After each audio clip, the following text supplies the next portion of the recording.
ಒಳ್ಳೆ ಮನುಷ್ಯ, ಒಳ್ಳೆ ಇದನ್ನು ನಾವು ಕಳ್ಕೊಂಡಿದ್ದೀವಿ, ಅದು ನೋವಿದೆ. ಬಟ್ ಆದರೂ ಇವತ್ತು ಅವ್ರು ಮಾಡೋ ಚಿತ್ರಗಳಾಗಲಿ, ಅವರ ಜೊತೆಲಿ ಇದ್ದಂಥ ಒಡನಾಟಗಳಾಗಲಿ, ಮುದ್ದಿನ ಮಾವ ಸಿನಿಮಾ ಮಾಡಿದ್ದೀವಿ, ಇನ್ನೊಂದು ಯಾವುದೋ ಒಂದು ಶ್ರೀನಿವಾಸ ರೆಡ್ಡಿ ಅವ್ರ ಸಿನಿಮಾ, ಭಾಳ ಸಿನಿಮಾ ಮಾಡಿದ್ದೀವಿ. ಬಟ್ ಅಷ್ಟೇ ಜೋಲಾಗಿರೋರು, ಯಾಕಂದರೆ ಅವ್ರ ಸಿನಿಮಾ ಅವರ ಡೈರೆಕ್ಟರ್ ಆಗಿದ್ರು ಕೂಡ ಅವರು ಒಂದು ಸೀನ್ ಕೊಟ್ಬಿಟ್ಟು ನಮ್ಗೆ ಹೇಳೋರು, ಈ ಸೀನ್ ಎಂಜಾಯ್ ಮಾಡು ನೀನು ಫಸ್ಟ್ ಅಂದರೆ ಫ್ರೀಯಾಗಿ ಬಿಟ್ಬಿಡೋರು. ಆರ್ಟಿಸ್ಟ್ಗಳನ್ನ ಟೆನ್ಷನ್ ಕೊಡ್ತಾ ಇರಲಿಲ್ಲ, ಸ್ಟ್ರೆಸ್ ತೊಗೊಳೋ, ಕೂಗಾಟ ಕಿರ್ಚಾಡೋದು, ಇದು ಹಂಗೆ ಹಿಂಗೆ ಅಂತ ಯಾವುದು ಇರ್ತಾಯಿಲ್ಲ. ಸೀನ್ ಎಂಜಾಯ್ ಮಾಡಿ, ನೀವು ಎಂಜಾಯ್ ಮಾಡಿದ್ರೆ ನೀನು ಆ್ಯಕ್ಟ್ ಮಾಡ್ತೀವಿ, ಆಟೋಮೆಟಿಕಾಗಿ ನೀನು ಬಂದ್ಬಿಡ್ತದೆ. ಕೆಲವು ಡೈಲಾಗ್ಸ್ ಕೂಡ ನಾನು ಚೇಂಜಸ್ ಮಾಡಿ, ಸರ್ ನೋಡಿ ಸರ್ ಈ ಡೈಲಾಗ್ ಸ್ವಲ್ಪ ಹಿಂಗೆ ಹೇಳ್ಬೋದು, ಚೆನ್ನಾಗಿದೆ, ಚೆನ್ನಾಗಿ ಹೇಳು ನೀನು, ಇಂಪ್ರೂವ್ ಮಾಡಿ, ಇನ್ನೂ ಇಂಪ್ರೂವ್ ಮಾಡೋನವರು. ಸೊ ಅಷ್ಟೊಂದು ಲಿಬರ್ಟಿ ನಮಗೆ ಪಾಪ ಅವ್ರು ಕೊಟ್ಟರವ್ರು. ಸೊ ಅಂಥ ಒಂದು ಇದನ್ನು ಕಳ್ಕೊಳ್ಳೋದು ನಿಜವಾಗ್ಲೂ ನನ್ನ ಮನಸ್ಸು ಹೋಗುತ್ತೆ.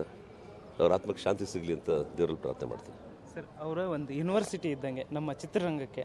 ಸೊ ಅವರಿಂದ ಕಲ್ತಿರ್ತಕ್ಕಂಥದ್ದು ಅಥವಾ ಅವರಿಂದ ಮಾರ್ಗದರ್ಶನ ಪಡೆದಿದ್ದು ಸರ್ ಏನು? ಆಮೇಲೆ ಭಾಳ ಸಿನಿಮಾಗಳು ಮಾಡಿದಾರಲ್ಲ ಅವರು. ಐ ಥಿಂಕ್ ಒಂದು ಮೋರ್ ದೆನ್ 50 ಮೂವೀಸ್ ಮೇಲೆ ಅವ್ರು ಪ್ರೊಡ್ಯೂಸ್ ಮಾಡಿದ್ದಾರೆ.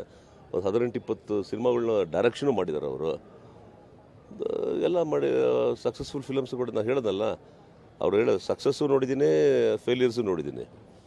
ಇಲ್ಲೂ ಸಂಪಾದನೆ ಮಾಡಿದ್ರೆ ಇಲ್ಲೇ ಸಂಪಾದನೆ ಮಾಡಿದ್ರೆ ಇಲ್ಲೇ ಕಳ್ಕೊಂಡು ಇದ್ದೀನಿ ಸಿನಿಮಾದಲ್ಲಿ, ಚಿತ್ರರಂಗದಲ್ಲಿ. ಓಪನಾಗಿ ಹೇಳಿದ್ದಾರೆ ಅವರೇನೆ. ಅವ್ರು ಕಳ್ಕೊಂಡಿದ್ದೀನಿ, ಅವ್ರು ಯಾರ ಹತ್ರನೂ ಅವರು ಒಬ್ಬರ ಮೇಲೆ ಅವರು ಬ್ಲೇಮ್ ಮಾಡೋಕ್ಕೆ ಹೋಗಿಲ್ಲ.